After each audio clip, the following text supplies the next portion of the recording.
Noite. Sejam muito bem-vindos a mais uma noite do Ministério dos Semeadores, que toda semana está aqui jogando sementes. Você sabe o que significa jogar sementes? É jogar a palavra de Deus para que todos possam ouvir, porque ela com certeza vai encontrar terreno fértil e vai germinar, porque a palavra de Deus não volta vazia.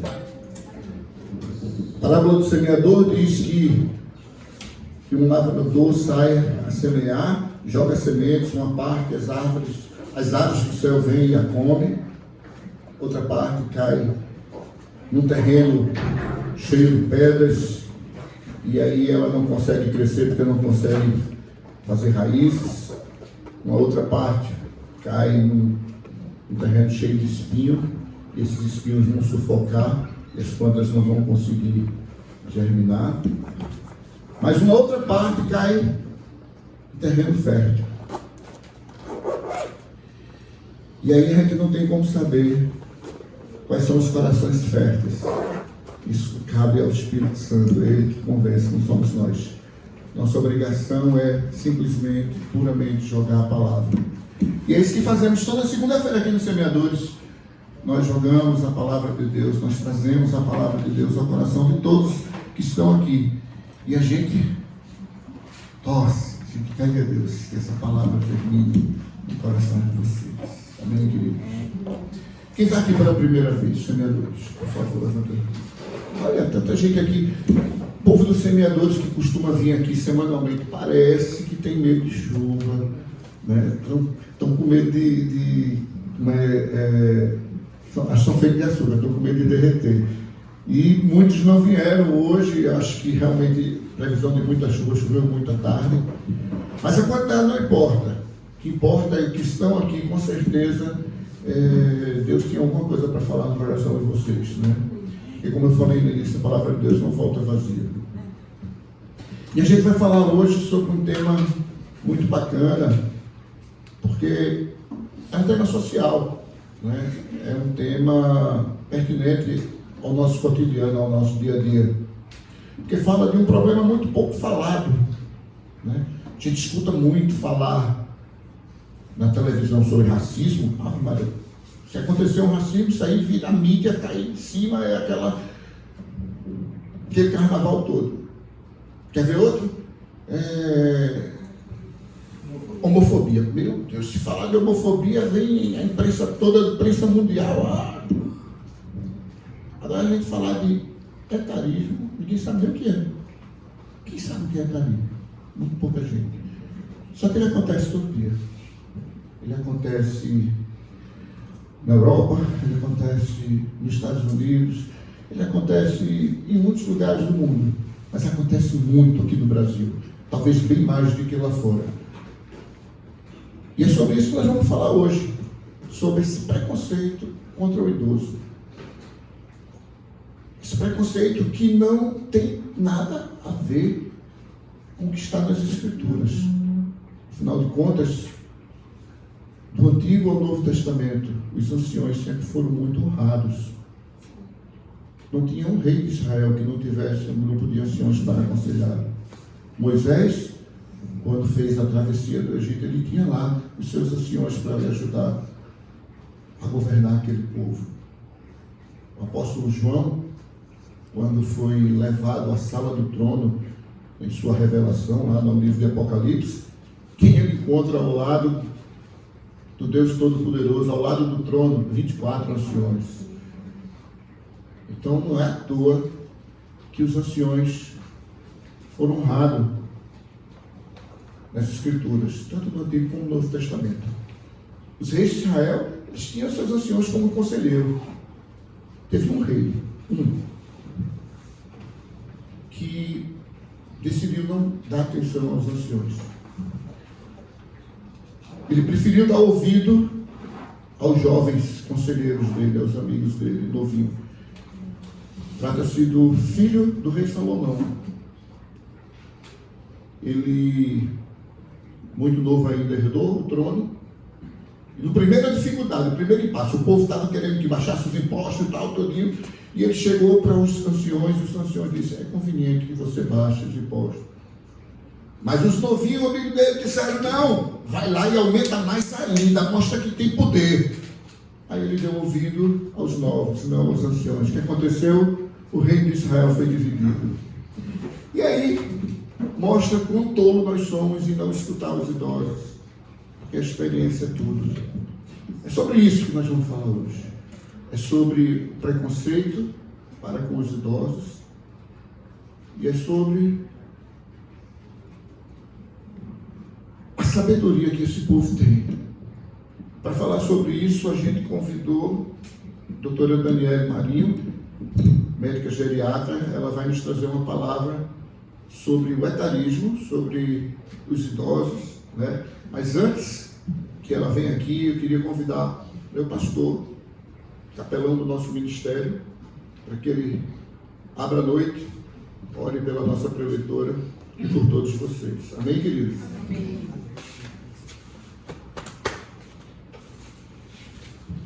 Graças a paz, igreja. Amém. Amém. Amém. Todos estão felizes aí? Amém. Sim ou não? Sim. Amém. Estamos felizes sim, porque até aqui nos sustentou o Senhor, na verdade. É Ebenezer, né? Até aqui o Senhor tem sido conosco, até aqui o Senhor tem nos honrado, né? Não merecemos nada, absolutamente nada, né? Temos um favor imerecido da parte de Deus todos os dias, quando nós nos acordamos de manhã. Né? Nós nos acordamos, o Senhor dá para a gente de presente novamente o dom da vida. É Ele que sopra o fôlego da vida todos os dias quando a gente acorda. Amém? E por isso nós estamos felizes. Nós estamos felizes também porque quando a gente vai tomar aquele cafezinho de manhã, o Senhor providenciou tudo, né? Providenciou o emprego, providenciou o dinheiro para comprar aquele cafezinho. E a gente toma aquele cafezinho gostoso todos os dias de manhã, né? Podemos sentar com a nossa família ali, reunido, na comunhão da mesa. Isso é uma dádiva, isso é um presente de Deus todos os dias na nossa vida. Não é verdade? E a gente precisa se lembrar disso. Também no almoço. Veja que coisa maravilhosa. Ele dá também o nosso almoço. Nosso lanchinho da tarde, nosso café, nosso jantar, né? Então a gente precisa ser grato por tudo isso. Hoje nós estamos aqui graças a Ele. Amém? Amém. Que nos permite tudo isso.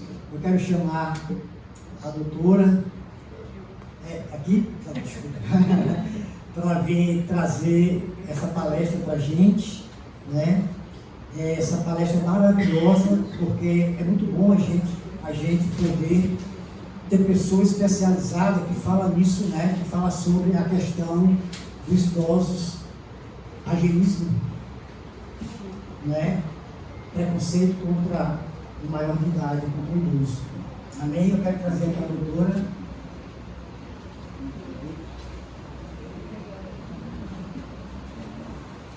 E vamos trazer essa palavra abençoada. Amém?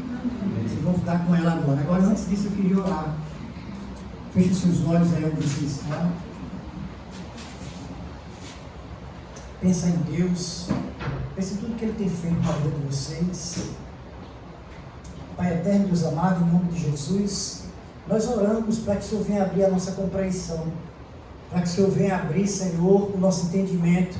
Nos trazer a sabedoria do alto que está no Teu trono. Que seja derramada nessa noite sobre a vida de cada um aqui, sobre nossas mentes. Abrindo, Senhor, a nossa visão para esse tema. Senhor, que esse tema realmente seja a partir de hoje uma preocupação na nossa vida. E assim nós oramos em nome do Pai, do Filho e do Espírito Santo. Amém.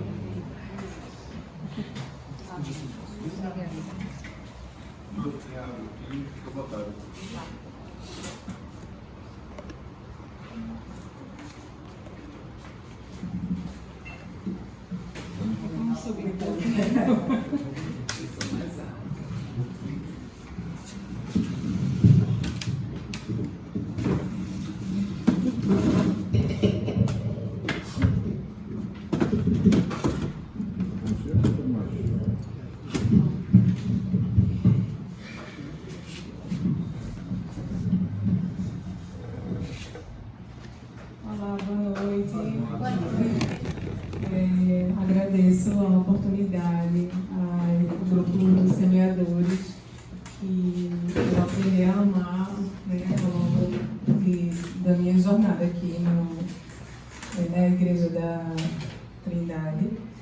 E meu pastor Silvinho, enfim, toda a equipe. E é muito importante a gente dar esse espaço, né, para falar de algo que poucos falam, que é o idoso, e que trazendo o que o pastor Silvino abriu, né, falando da própria missão dos semeadores, que é as sementes, que é semear. Então, eu vou trazer de exemplo, né, que eu fiz o cursilho ano passado e me converti não faz tanto tempo assim, mas que eu tinha uma semente plantada desde a minha infância, através da minha avó, que, enfim, muito amada, e que apesar dela ter pouco estudo, ela era um poço de sabedoria. E uma serva de Deus, assim, que hoje, quando, né, com a minha ceia, fomos pela palavra, leitura, não tem como não lembrá-la. E eu acredito que até tudo que eu busquei na minha vida profissional, né, a geriatria, quando eu entrei na faculdade eu queria fazer pediatria, enfim, mas por grandes avós que eu tive, né, ela, que era evangélica, minha avó Irene, meu avô Bill, que, assim, foram um grande alicerce e que plantaram muitas sementes boas, né, no meu coração. E eu sabia que no momento certo, né, no momento de Deus, ia frutificar. E assim tem acontecido. Como é comum, né, até na palavra, através dos desertos que a gente passa, né, a gente sofre, mas cresce muito, né, do ponto de vista espiritual, assim, como pessoa. E aí, essa oportunidade para mim foi, assim, aquecer meu coração há um tempo. Eu conversei com o Silvino, né, e hoje eu trouxe para a gente dialogar, porque, como para mim, né, os meus avós são motivos de buscar uma vida, né, na palavra, com sentido, com propósito. E por que tem acontecido tanto etarismo, né, também chamado como ageísmo, ou alguns chamam também de idadismo, né, no mundo inteiro tem sido conhecido, e assim, em situações bem vergonhosas, até pré-idosos têm sofrido, né? Então, ele falou, Silvino, na questão da mídia, a única situação que aconteceu na mídia, que veio à tona o etarismo, mas mesmo assim, nunca numa dimensão dos outros preconceitos, né? Que tem um modismo por trás. Que foi uma aluna que passou, né, na universidade aos 40 anos, né, e outras alunas ficaram com chacota para ela, né, e ela, graças a Deus, teve essa oportunidade naquele momento, não tinha tido antes, por questões, né, familiares, pessoais, enfim. E assim, foi bem vergonhoso, né? E no final das contas, isso foi uma situação tão pontual, só que na verdade não é pontual, mas na mídia foi tão pontual que repercutiu no mundo inteiro, que as meninas terminaram sendo expulsas da universidade, e a idosa de 40 anos, né, que nem mas independente, né? Ela conseguiu até uma bolsa, né, na Inglaterra ou foi nos Estados Unidos, não estou lembrada agora. Mas enfim, e aí parece assim, como foi, parecia ter sido uma coisa tão pontual que, né, que teve esse desfecho. E não foi. Né? Isso a gente vê todos os dias, sabe? Os pacientes nos consultórios, até aqui na igreja, assim, eu ia sugerir no final, mas já vou adiantando, que deveria ter um discipulado dos idosos. Eu até queria tomar a frente, mas eu não posso, porque eu estou indo para Portugal. Mas, assim, eu vou seguir a minha missão lá, com a Igreja Nova, né? E aí pretendo, né, junto com as meninas, filhas do pastor Fernando. O pastor Fernando vai depois, que vai ter a sede lá em Porto. Eu vou morar lá e vou fazer, porque eu tenho uma missão de serviço.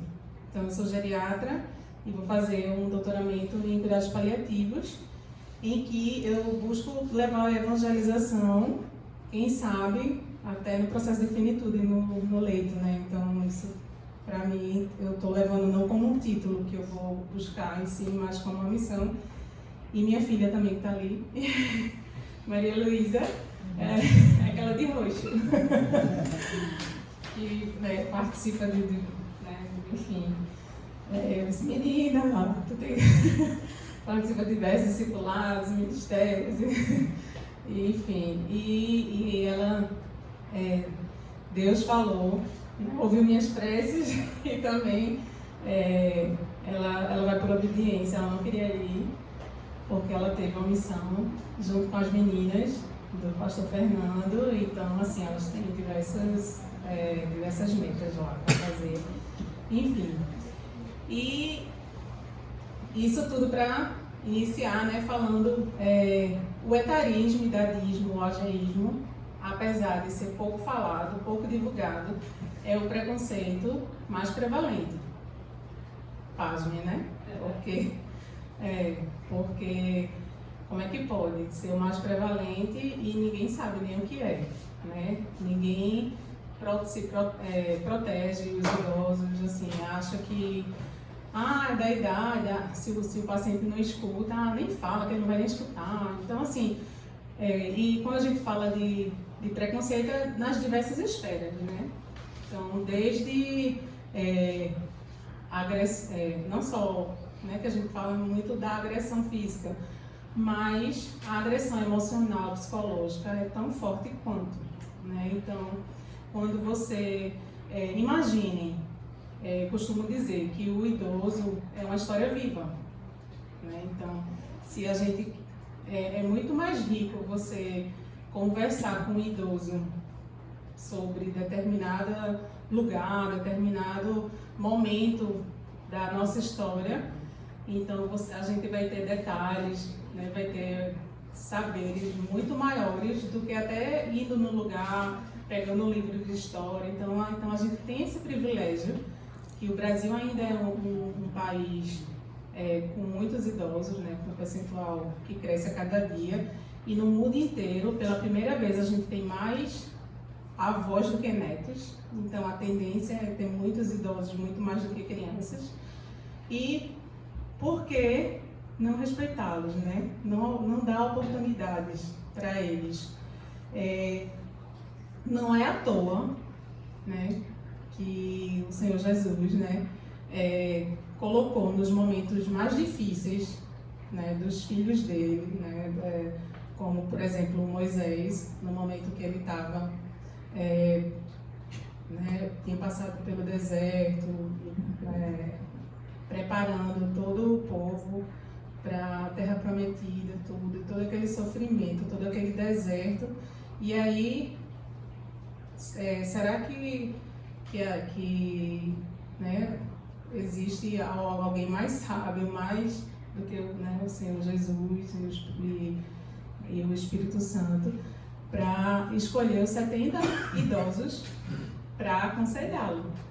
Então, como o pastor falou, né, se fosse hoje, uma grande empresa ia chamar os CEOs mais jovens, né, que podem ter né, seu saber tecnológico, de empreendedor e tal, mas que na verdade é um grande mito, né, porque as pessoas, tanto que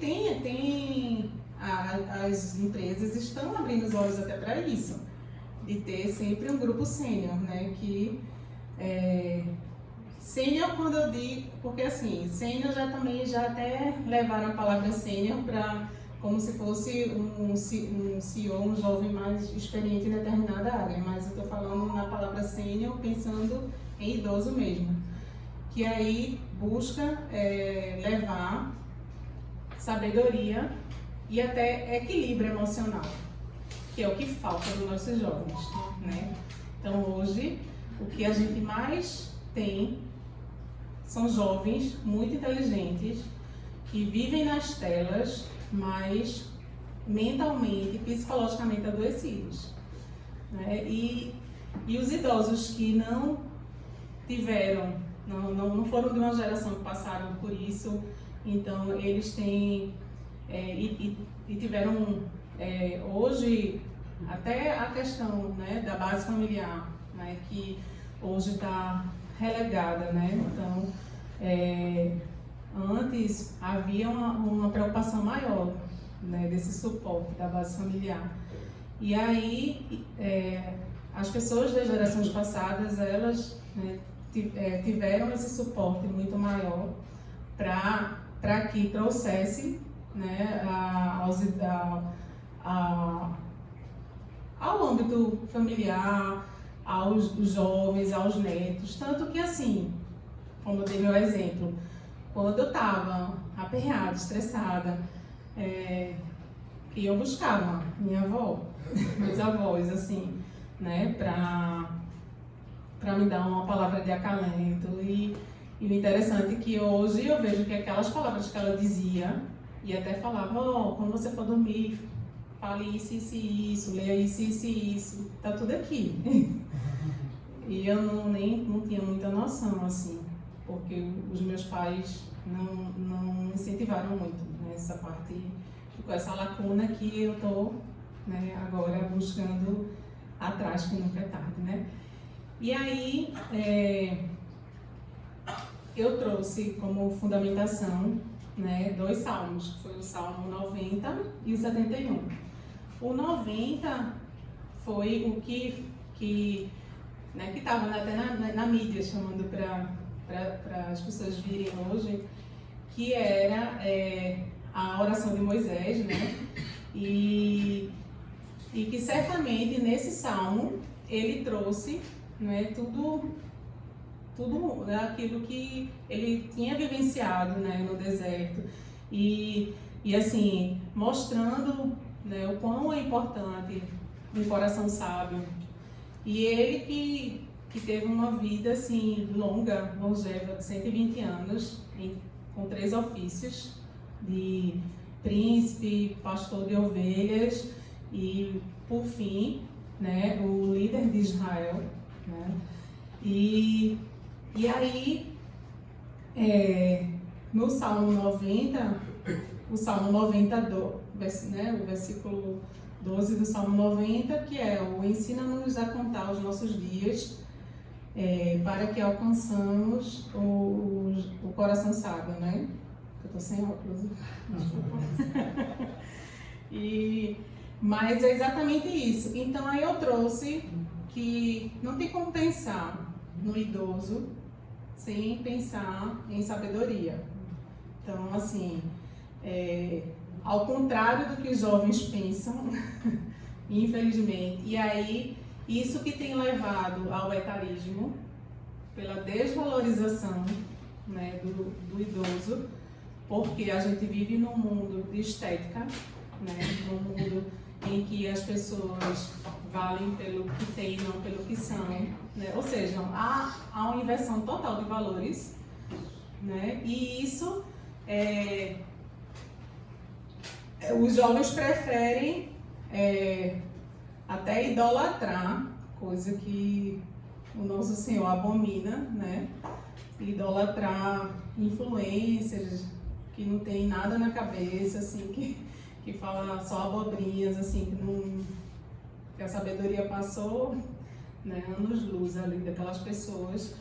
E cabe a nós, enquanto cristãos, enquanto comunidade, enquanto pais, né, enquanto avós, estar passando, né, esses saberes para os nossos entes queridos, para que mais na frente, que a gente só vai entender mais na frente, né? Mais na frente, jogadas sementes, né? Que é semeado e cultivado, que aí eles vão ter essa percepção do quanto foi importante e é importante escutar, e às vezes até tarde demais, porque às vezes você não valorizou e perdeu, né? Porque infelizmente, né, o processo de envelhecimento são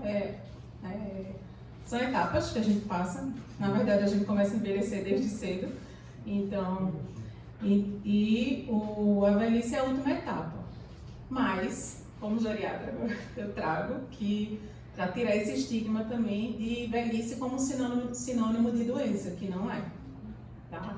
Então, assim, não, mas eu tenho hipertensão, mas eu sou diabético, mas tenho problema cardíaco, tenho problema articular, enfim.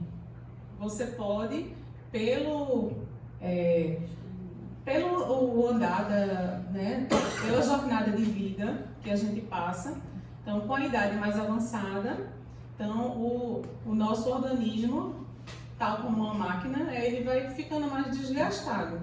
Então, você conviver com doenças crônicas de uma forma estável, estabilizando as suas doenças crônicas, você é sim um idoso saudável. Você pode ser hipertenso, diabético, cardiopata, mas se você tiver um controle de suas doenças, né, um bom controle, você pode ter uma vida normal, saudável. E hoje, o que a gente busca na geriatria e no campo da gerontologia, que é o estudo do envelhecimento como um todo, é não só controlar as doenças, mas investir nas funções, na nossa funcionalidade, né? No nosso domínio físico de ir e vir, né? Então, tanto que se a gente perguntar para qualquer idoso o que é que você não quer, ele sempre diz, não quero depender de ninguém, ficar na cama, né? Então, é isso aí. Então, o nosso cuidado enquanto profissionais, né, do envelhecimento é que o idoso busque ter essa independência funcional. Então, a gente sempre trabalha não só em cima das doenças crônicas. Isso aí é básico, né? A gente realmente tem que estabilizar, mas buscar ter essa questão da funcionalidade e também da parte psíquica e mental, na verdade espiritual, porque tanto que hoje a gente sabe que para a gente ter uma boa saúde, a gente tem que olhar para todas essas esferas, né? Para a esfera física, a mental, a psíquica, né? Psicológica e, né, funcional, e a espiritual. Então, não dá. Aí, eu sou professora, né, da UPE, e tem aluno que diz, mas eu sou ateu. Aí eu disse, olha, sabe uma mesa? Vai ficar faltando uma perninha aí, e aí vai ficar capenga. Então, assim, né, porque como eu falo com os jovens, então usam uma linguagem. Então, mas olhe, mas eu sei que você... E aí eu também tento evangelizar, né, na universidade, porque é impossível você lidar com saúde, ser médico ou todos os profissionais de saúde, fono, terapeuta ocupacional, psicólogo, tudo, e não ter uma espiritualidade, né, não estimular isso nos pacientes e também se anular, né, ficar... Porque o suporte que a gente dá é sempre múltiplo, para que exista uma saúde o mais ampla possível. Então, não tem como como pensar numa saúde ampla, né? Sem esquecer, se te faltar algum desses pilares, como eu falei, pensando numa mesa ou cadeiras com os pés, né? Eu lembrei acho que, não sei, não vou falar não, porque do cursilho, não sei se estou, não vou falar não, porque tem uma parte do cursilho, porque minha filha não fez cursilho ainda, tem gente que não fez, mas a mesma coisa, assim, né, na parte espiritual, se faltar determinada coisa, você fica também com falta, né? Enfim, mesma coisa. E sim, e aí eu trago para vocês, né? O que é que a gente pode buscar para ter um coração sábio? Então, tem algumas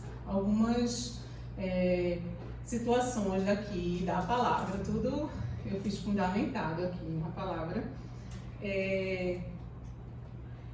Tanto que eu trouxe até né, não tinha como não trazer, né, alguma coisa de provérbio, porque provérbio, conhecimento e sabedoria são quase que sinônimos, né?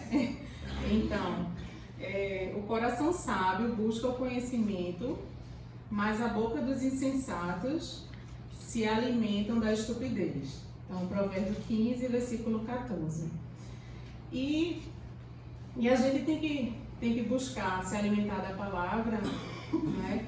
E sem negligenciar a presença de Deus. Como também não achar que a presença de Deus vai estar sempre, lógico, que aqui, graças a Deus, a gente está com a presença, né, de Deus, do Espírito Santo. Mas quando a gente sair daqui, a gente vai levar para casa, né? Não vai, porque às vezes tem alguns cristãos que vão no domingo e acham que deixaram lá, né? Que até ontem de manhã, para quem assistiu o culto do pastor Rafael, foi linda. Vocês podem ver no YouTube, foi bem interessante, falando justamente disso, da presença de Deus, que a gente precisa, né, tá nos alimentando da palavra e da presença de Deus e do Espírito Santo diariamente, de domingo a domingo, de manhã à noite, né? Sempre tá com o nosso coração habitado por Deus, pelo Espírito Santo, até mesmo para mandar brecha, né, para que sentimentos maus, né, ocupem, porque se o nosso coração estiver preenchido, então não vai dar espaço, né? Então, e aí ele fala que infelizmente tem alguns cristãos que vão só no domingo, né? Ou no máximo na quarta também, no culto carismático, e não dedicam nem 15, 20 minutos por dia para a leitura da Bíblia, para, né, meditar no Senhor. E isso é muito importante, porque é uma forma de trazer conhecimento e sabedoria. Então, essa é uma. Outra é a obediência, né? Como eu até comentei, da questão da minha filha, que ela é bem obediente, não com os pais, mas com Deus, quer dizer, com o pai maior, né? Com Deus muito. Com o pai maior. E aí, assim, a gente deve viver um dia de cada vez com obediência, e cada instante da nossa vida é única, né? Nessa jornada rumo ao que a gente mais espera, né? Que é a eternidade, né? O encontro com o Senhor. E é incrível como cada dia traz em si poderosas sementes, semeadores de aprendizado e desenvolvimento espiritual, mental e físico, além de grandes dádivas divinas e graças. Aí eu trago também um outro versículo de Lamentações, né? Que é até canção também.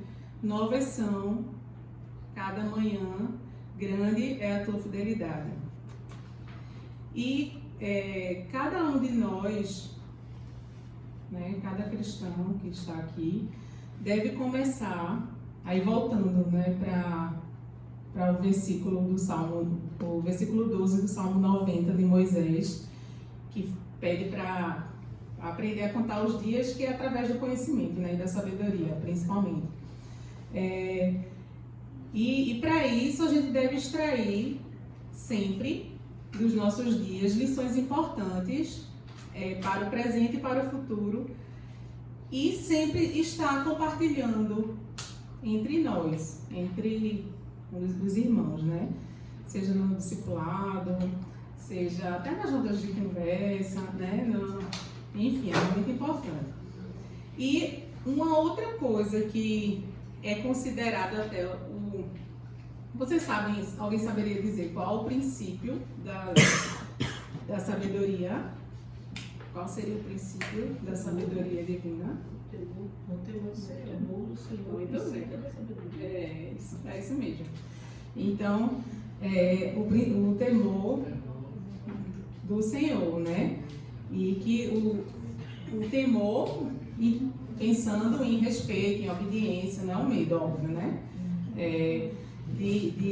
Né, adoração, enfim. E esse temor ao Senhor vai sempre fazer, né, que a gente canta muito no louvor, que cada vez a gente diminua e ele cresça nas nossas vidas, né? E aí o verdade, sim.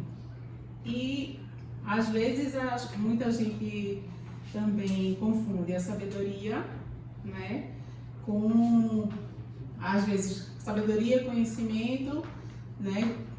Se a gente for pensar de uma forma mundana, a gente pensa que é uma pessoa sabida, uma pessoa que tem, né, a parte intelectual mais desenvolvida. E não é o caso aqui, né? A sabedoria, a essência, como a irmã falou, é o temor a Deus e a nossa reverência, como eu falei, que a gente cada vez diminui, ele cresça. E para isso é preciso que nós, não é, sempre, porque às vezes, como eu falei, no deserto a gente, né, clama, louva, adora a Deus. Mas às vezes quando a gente sai do deserto, a gente esquece. Então a gente precisa estar sempre se alimentando, né, desse amor incondicional, né, que é o que dá sentido, né, o que é o nosso maior, que deve ser o nosso maior propósito e que traz uma felicidade assim, não sei nem como definir, plena, uma felicidade plena, porque é incomparável, né? Hoje o sentimento que eu tenho, o respeito, né, o temor ao Senhor é incomparável a tudo que eu já vivi, né? E aí também, Números 11, de 16 a 30, depois quem tiver a oportunidade de ler, né, que aí fala bem direitinho essa questão do respeito aos anciãos. Um dos muitos versículos que tem, o irmão até falou, não foi? 44, né, ao longo de toda a palavra, e fora os indiretos, né, assim, muitos. Fora, porque cada ancião né, da palavra, que tem na palavra, sempre tem também as suas mensagens, né, enfim. E aí,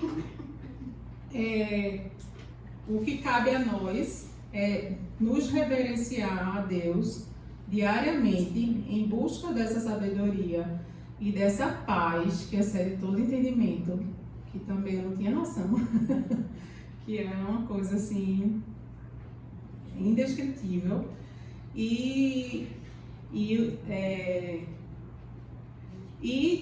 sempre referenciando a Deus pois Ele é o único Criador e o único Salvador, né, que nós temos.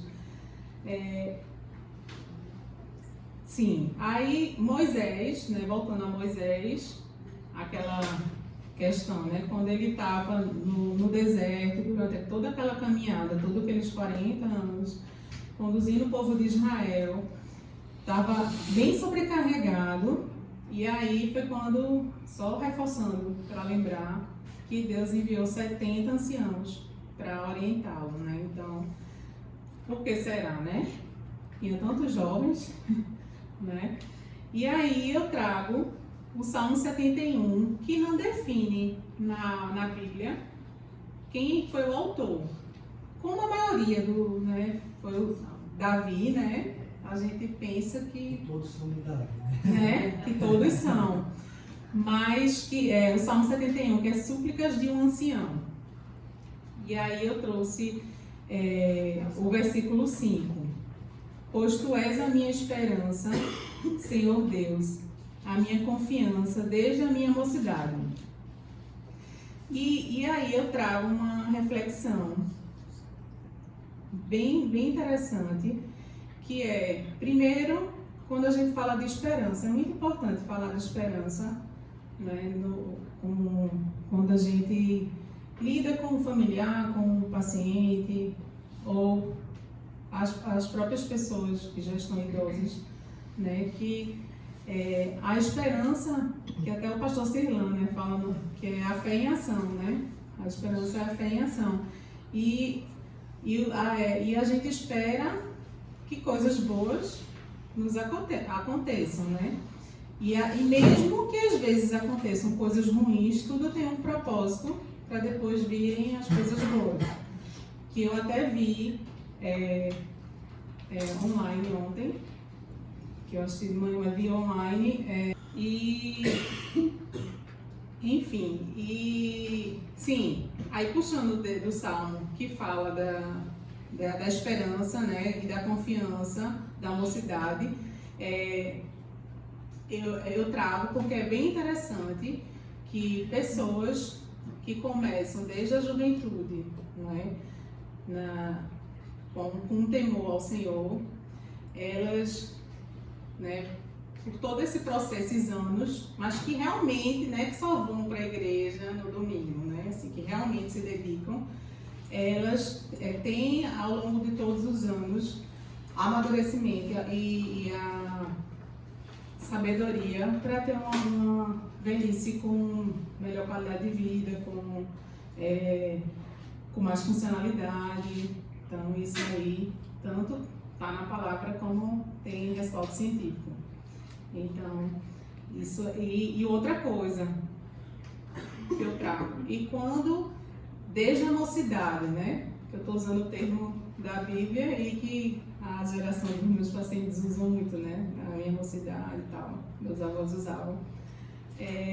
Desde a mocidade se dedicam, eles muito provavelmente não vão agir com etarismo, idadismo ou ageísmo, porque eles têm realmente, né, a percepção da importância do idoso, né? E assim, mesmo também a gente sabe que obviamente não podemos generalizar, que às vezes também todo mundo acha que todo velhinho, toda velhinha, né, são pessoas boas. E as pessoas ruins também envelhecem, né? Então a gente tem que ter esse discernimento, assim, esse cuidado. Porque muitas vezes eu trago essa reflexão porque muitas vezes filhos, familiares são apontados, né? Porque no hospital, por exemplo, o senhor tal fica mais com cuidadores, tem poucas visitas, bichinho, e aí quando a gente vai ver toda a história, né? Pessoas difíceis, ou mesmo pessoas que agrediram, que estupraram, né? Então assim, e às vezes a gente já cria um pré-julgamento daquela família de como se fosse uma família que abandonou, que não cuida, obviamente, enquanto médico, profissional de saúde, né, equipe e cristãos que somos, a gente também tenta, né, da melhor forma possível, de repente, na beira, já aconteceu muito, né, Karina? À beira do leito, sem momentos antes de chegar, né, o momento da morte, reconciliações, perdões. Então, assim, imagine o alívio para quem vai, para quem fica, né? Para a gente enquanto equipe, assim, também muito interessante. Então, são situações que eu até trago para vocês, que pode estar acontecendo com vocês, de ter idosos na família que foram ruins e tal, mas que, né, quem somos nós para julgar, né? Então, assim, eu acho que o perdão sempre é o melhor caminho, né? E o perdão, eu costumo dizer para a gente, né? Assim, que às vezes a gente fica com aquela angústia, sem querer perdoar, com tanta mágoa, e na verdade, muitas vezes, o outro não está nem... E a gente fica sofrendo com aquilo ali. E adoece também, né? Com aquilo ali. Então, o perdão sempre é o melhor caminho, né? Isso está na palavra e eu trago do meu dia a dia, assim, que eu vejo também. E que eu tenho buscado também, né? Porque eu também tenho família, né? Toda família, nenhuma família é perfeita, então tem situações que, se você não buscar o perdão, você nunca vai ter aquela paz interior, né? Então é muito, muito importante. E trouxe também aqui, não me rejeite, sim. É muito importante, quando chegarmos na idade madura, nos ampararmos em Deus. E quando olharmos para trás, por isso é a questão quando você já começa desde a mocidade, quando você já tem todo um percurso de amadurecimento, fica mais fácil. Mas não é impossível. Tanto que eu falei de evangelização, às vezes até próximo à morte, né? Então, existe o ideal e o real, né? Então, a gente deve sempre ponderar a melhor forma de ajudar ao próximo, né? Trazendo essa maturidade. E trouxe também, isso eu sei que eu já li, sim. E em Gênesis também, Gênesis 27, de 1 a 4, é bem interessante e que eu vou trazer para a reflexão final, tá? Que é quando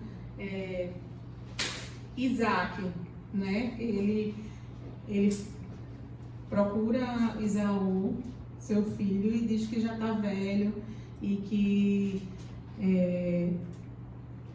está se sentindo mais fraco, que precisa né, desse suporte dele. E aí surge também em Gênesis Caleb, que não sei se vocês lembram que Moisés, em todo aquele processo do deserto, prometeu, né, para ele o monte.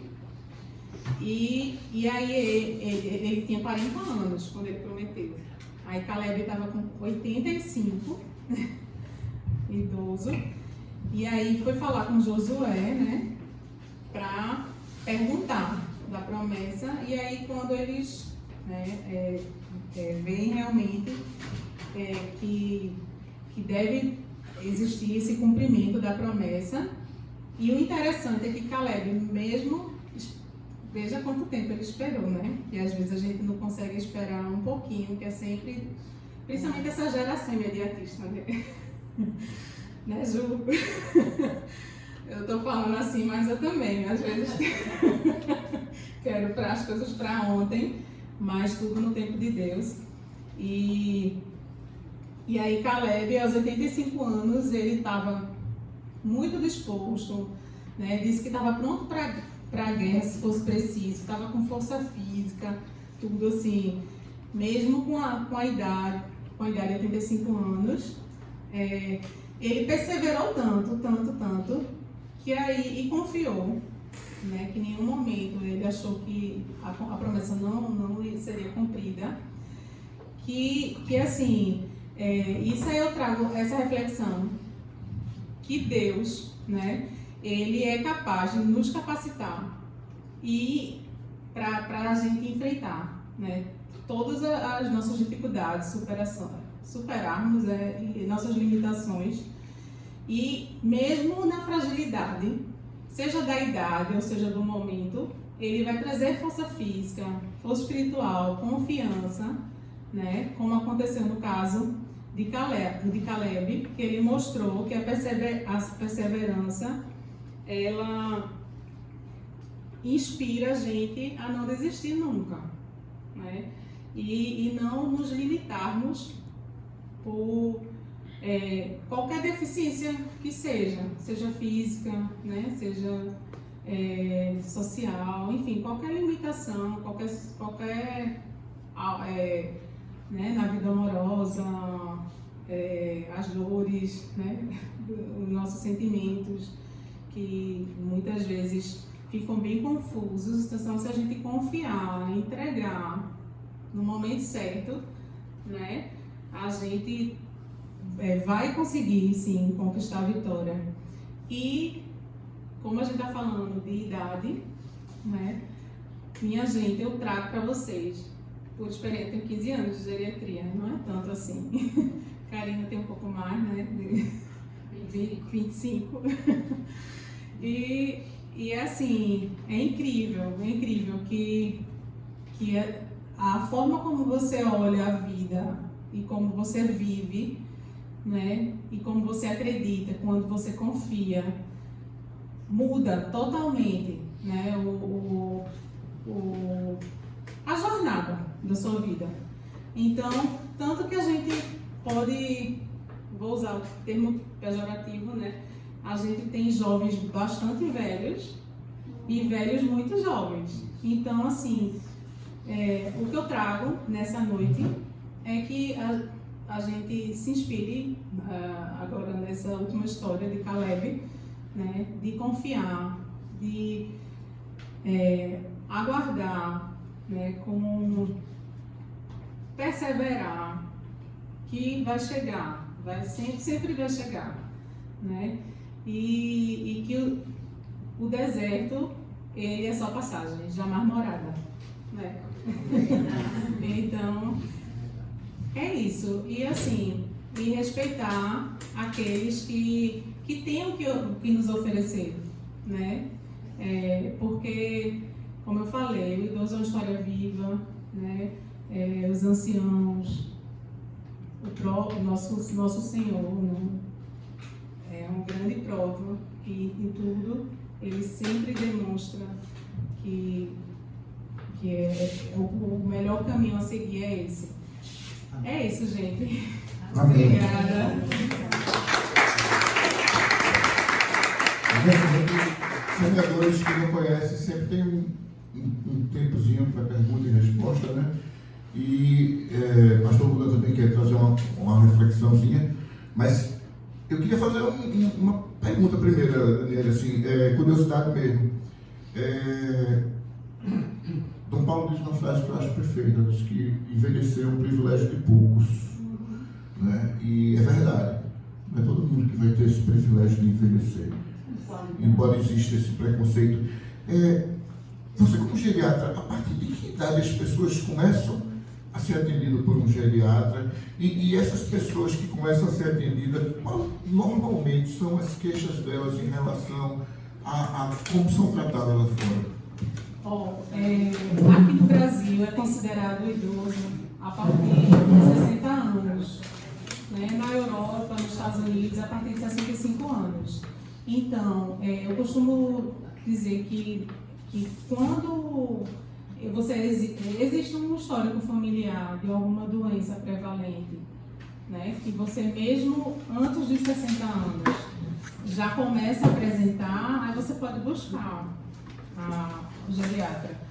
mas essa questão, pelo menos que eu sigo a Sociedade Brasileira de Geriatria e Gerontologia, né? Então eu vou falar fundamentada na minha sociedade, que essa questão de dizer que com 30 anos já vai para o geriatra, não sei o que, tem umas vitaminas, isso aí não é uma recomendação da sociedade não, brasileira de geriatria e gerontologia não. Agora, se você tiver uma doença crônica que já comece antes dos 60, você pode buscar para já ir fazendo esse controle, né? Já ir tendo, porque o diferencial é que o geriatra, como eu falei, a gente avalia não só remédio, né, e sintoma e doença, a gente avalia toda essa questão de suporte, né, familiar, que é muito importante,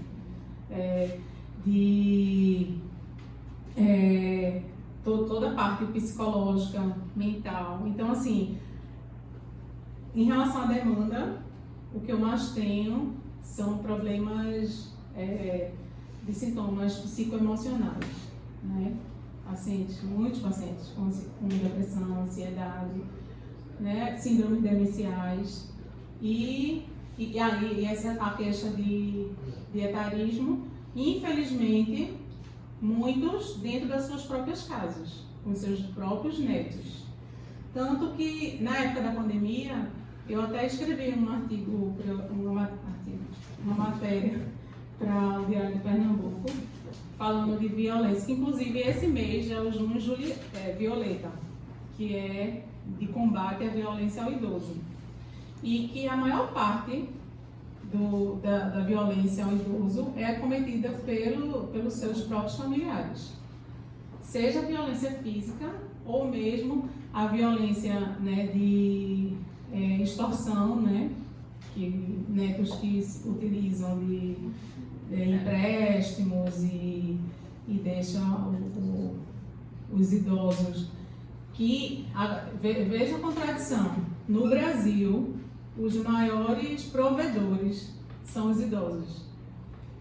E os que mais precisam, ficam, apesar de serem os maiores provedores, o dinheiro não fica com eles, né? Então, assim, às vezes são grandes provedores e sempre está sendo extorquido pelos próprios netos, filhos, infelizmente, né? E aí, e durante a pandemia que eu fiz essa matéria, tinha aumentado 67% a violência dentro de casa, porque aí os idosos ficaram com os familiares em casa, então a tendência é aumentar, né? O estresse, a violência doméstica, a questão da escassez, né? Pelos problemas sociais, econômicos que houve durante a pandemia. Então, aí toma extorquir quem tem a sua pensão certinha, né? Que são os idosos. E aí muitos passaram fome, necessidade, e aí cárcere privado.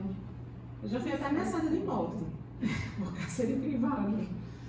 Foi, porque numa determinada situação eu disse que ia denunciar, só que aí um dos netos não era uma pessoa de bem. Não, olha, assim, dá para escrever um livro, assim. Já recebi ameaça de morte, até de um juiz, que eu cuidava de uma paciente no hospital X. E aí ela estava lá, eu liguei para ele, recebi ameaça, assim, e não falta BO, assim. Mas eu defendo os pacientes até o fim. Enfim, é isso. Mas é triste, mas por isso que, assim, o caminho do Senhor, eu acho que seria, principalmente para essa juventude, né, que eu acho linda o trabalho da juventude aqui da igreja como um todo, né, da PDC, da Repom, né, porque é uma igreja só, né, então, assim, enfim, eu acho que seria uma grande prevenção. E juventude